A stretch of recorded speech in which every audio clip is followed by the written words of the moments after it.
വിശുദ്ധ മത്തായി എഴുതിയ സുവിശേഷം അധ്യായം 26 വാക്യങ്ങൾ 17 മുതൽ 29 വരെ പെസഹ ആചരിക്കുന്നു. പുളിപ്പില്ലാത്ത അപ്പത്തിന്റെ ഒന്നാം ദിവസം ശിഷ്യന്മാർ യേശുവിന്റെ അടുത്ത് വന്ന് ചോദിച്ചു, നിനക്ക് പെസഹ എവിടെ ഒരുക്കണമെന്നാണ് നീ ആഗ്രഹിക്കുന്നത്? അവൻ പറഞ്ഞു, നിങ്ങൾ പട്ടണത്തിൽ പോയി ഇന്നയാളുടെ അടുത്ത് ചെന്ന് പറയുക, ഗുരു പറയുന്നു, എന്റെ സമയം സമാഗതമായി.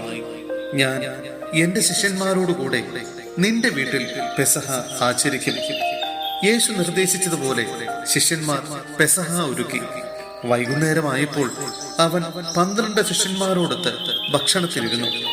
ഭക്ഷിച്ചുകൊണ്ടിരിക്കെ അവൻ പറഞ്ഞു, സത്യമായി ഞാൻ നിങ്ങളോട് പറയുന്നു, നിങ്ങളിൽ ഒരുവൻ എന്നെ ഒറ്റിക്കൊടുക്കും. അവർ അതീവ ദുഃഖിതരായി, കർത്താവേ, അത് ഞാനല്ലല്ലോ എന്ന് ഓരോരുത്തരും അവനോട് ചോദിക്കാൻ തുടങ്ങി. അവൻ പ്രതിവദിച്ചു, എന്നോടുകൂടെ പാത്രത്തിൽ കൈമുക്കുന്നവൻ എന്നെ ഒറ്റിക്കൊടുക്കും. മനുഷ്യപുത്രൻ എഴുതപ്പെട്ടിരിക്കുന്നത് പോലെ പോകുന്നു. എന്നാൽ മനുഷ്യപുത്രനെ ആര് ഒറ്റിക്കൊടുക്കുന്നുവോ അവന് ദുരിതം. ജനിക്കാതിരുന്നെങ്കിൽ അവന് നന്നായിരുന്നു. അവനെ ഒറ്റിക്കൊടുക്കാനിരുന്ന യൂദാസ് അവനോട് ചോദിച്ചു, ഗുരു, അതു ഞാനോ? അവൻ പറഞ്ഞു, നീ പറഞ്ഞു കഴിഞ്ഞു. പുതിയ ഉടമ്പടി. അവർ ഭക്ഷിച്ചുകൊണ്ടിരിക്കുമ്പോൾ യേശു അപ്പമെടുത്ത് ആശീർവദിച്ച് മുറിച്ച് ശിഷ്യന്മാർക്ക് കൊടുത്തുകൊണ്ട് അരുൾ ചെയ്തു, വാങ്ങി ഭക്ഷിക്കുവിൻ, ഇത് എന്റെ ശരീരമാണ്.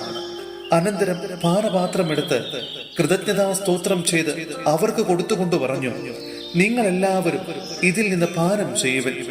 ഇത് പാപമോചനത്തിനായി അനേകർക്ക് വേണ്ടി ചിന്തപ്പെടുന്നതും ഉടമ്പടിയുടേതുമായ എന്റെ രക്തമാണ്. ഞാൻ നിങ്ങളോട് പറയുന്നു, എന്റെ പിതാവിന്റെ രാജ്യത്തിൽ നിങ്ങളോടൊത്ത് നവമായി ഇത് പാനം ചെയ്യുന്ന ദിവസം വരെ മുന്തിരിയുടെ ഈ ഫലത്തിൽ നിന്ന് ഞാൻ വീണ്ടും കുടിക്കുകയില്ല. സഹോദരരെ, വിശുദ്ധ പൗലോസ്ലീഹ കൊരിന്ത്യോസിലെ സഭയ്ക്ക് എഴുതിയ 1-ാം ലേഖനം അധ്യായം 11 വാക്യങ്ങൾ 23 മുതൽ 30 വരെ. പുതിയ ഉടമ്പടി. കർത്താവിൽ നിന്ന് എനിക്ക് ലഭിച്ചതും ഞാൻ നിങ്ങളെ ഭരമേൽപ്പിച്ചതുമായ കാര്യം ഇതാണ്.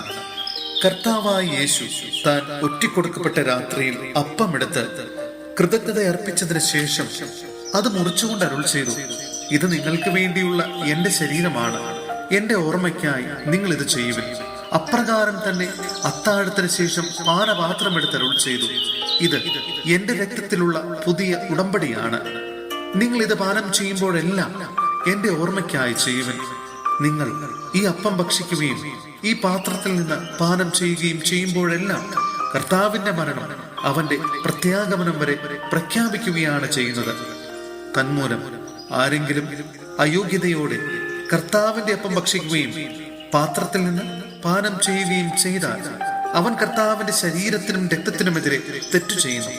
അതിനാൽ ഓരോരുത്തരും ആത്മശോധന ചെയ്തതിന് ശേഷം ഈ അപ്പം ഭക്ഷിക്കുകയും പാത്രത്തിൽ നിന്ന് പാനം ചെയ്യുകയും ചെയ്യട്ടെ.